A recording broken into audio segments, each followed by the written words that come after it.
mi equipo y yo hablaremos sobre la historia del teatro isabelino.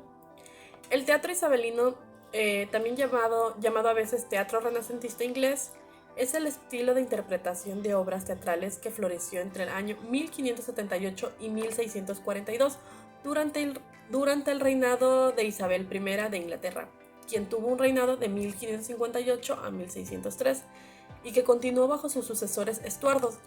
El teatro isabelino fue testigo de los primeros actores profesionales y que permanecían a compañías itinerantes y que interpretaban obras en verso blanco con temáticas entretenidas y no religiosas.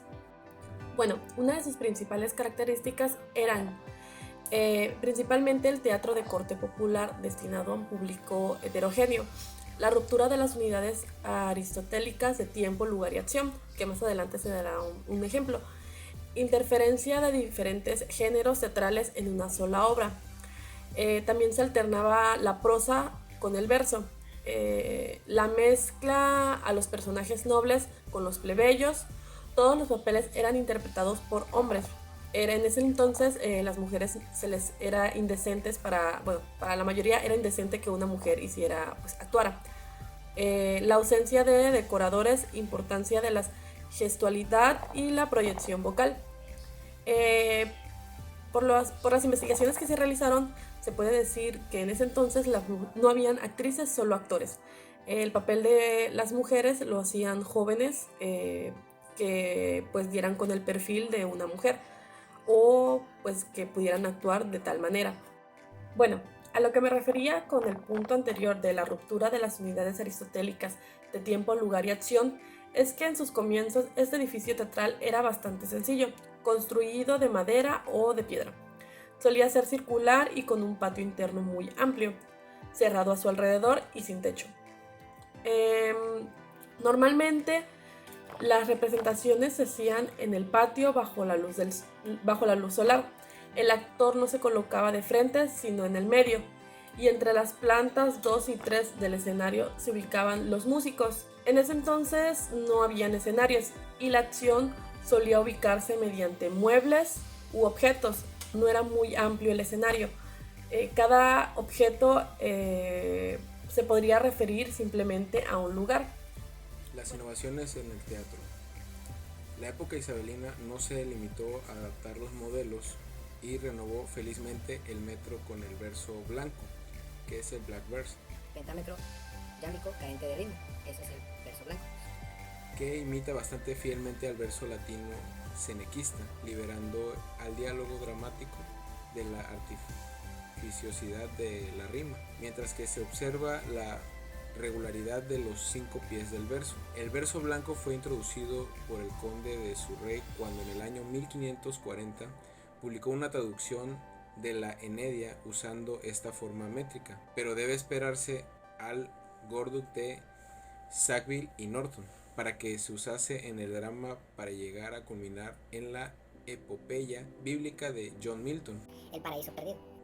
La modernidad y realismo de los personajes. La relectura isabelina de los clásicos supuso un vendaval de innovaciones en historias ya milenarias, exaltando en verdad la cualidad universal de los grandes personajes históricos o legendarios, con otro estilo y otra técnica. Incluso los temas sociales se tratan de manera moderna, en toda la complejidad psicológica, infringiendo consolidados tabúes sociales, ya sea el sexo, la muerte, el canibalismo o la locura. Cabe pensar en el amor prohibido entre Romeo y Julieta, una de las obras de ese tipo, que trata sobre dos jóvenes de 16 y 14 años respectivamente que deciden en pocos días casarse y huir de casa, en la representación del suicidio de los amantes. Ok, el teatro dentro del teatro. Que el teatro isabelino era un teatro abierto, y no solo en el sentido literal del término, parece demostrado también por el sentido de autoironía de los actores y de los dramaturgos isabelinos.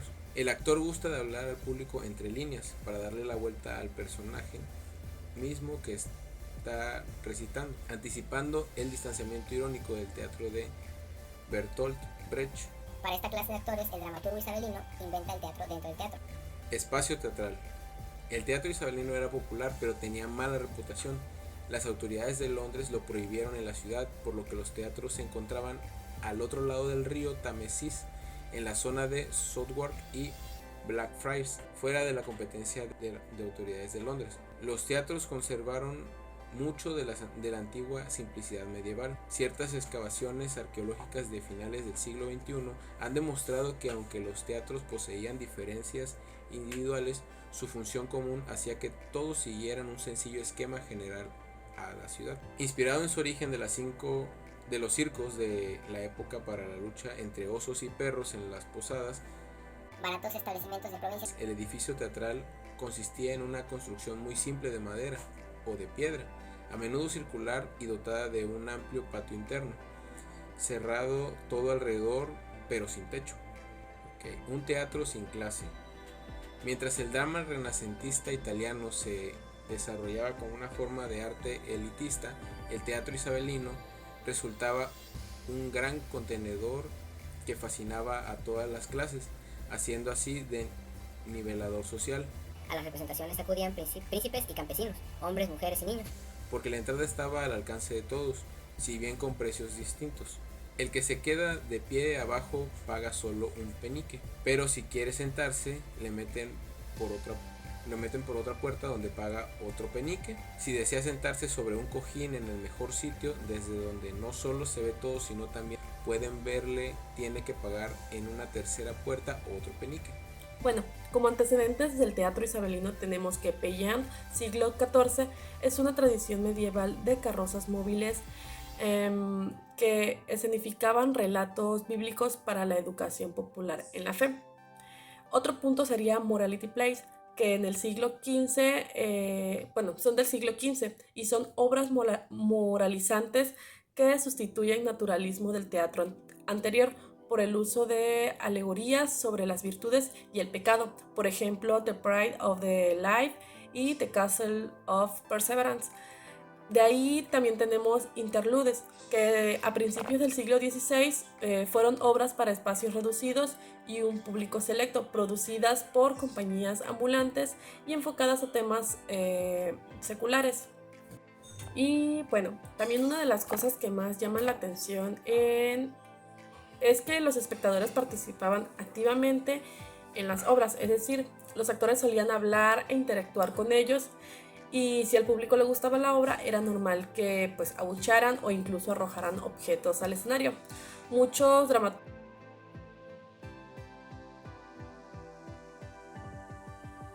Bueno, ahora voy a hablar sobre lo que son los principales exponentes de lo que es el teatro isabelino.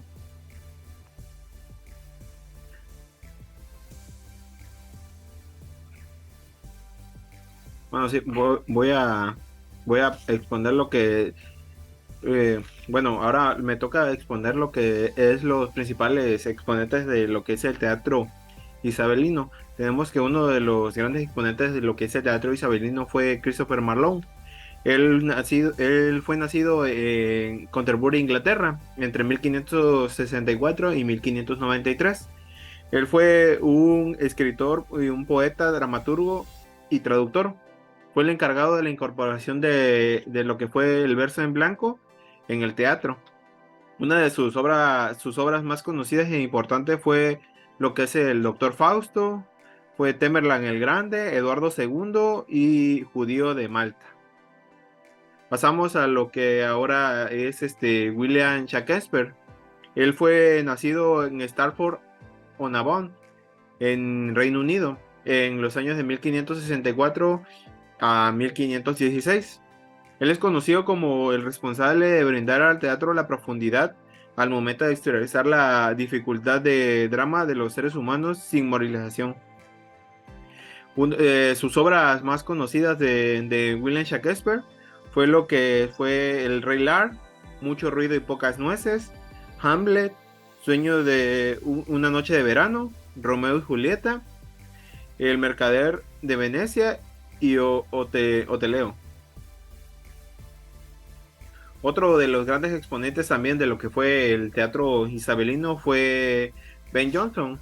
Él fue nacido en Westerville, Inglaterra, en los años de 1572 a 1637. Él trabajó como albañil hasta que se enlistó en el ejército. En 1597 se estableció en Londres para dedicarse al teatro como actor y dramaturgo. Entre sus obras más importantes fueron lo que es la Feria de San Bartolomé, El alquimista, La mujer silenciosa y El Volpone.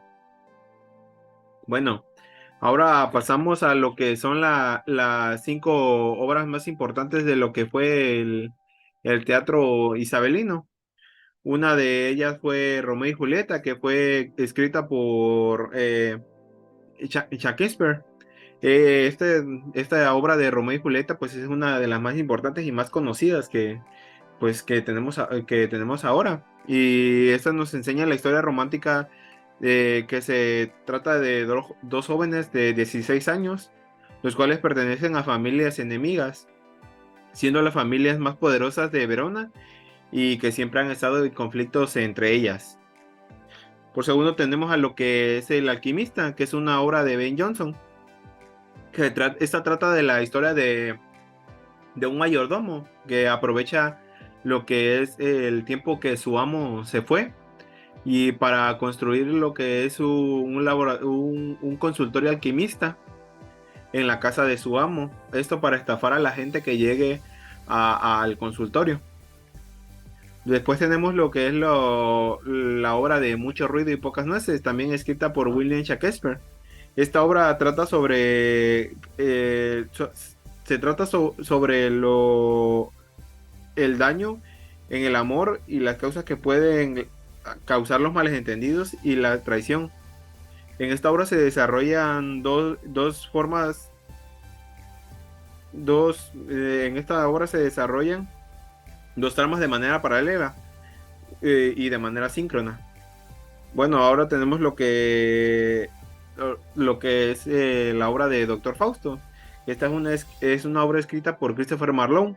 Esta obra trata sobre un hombre que vende su alma al diablo con el fin de obtener el conocimiento y el poder.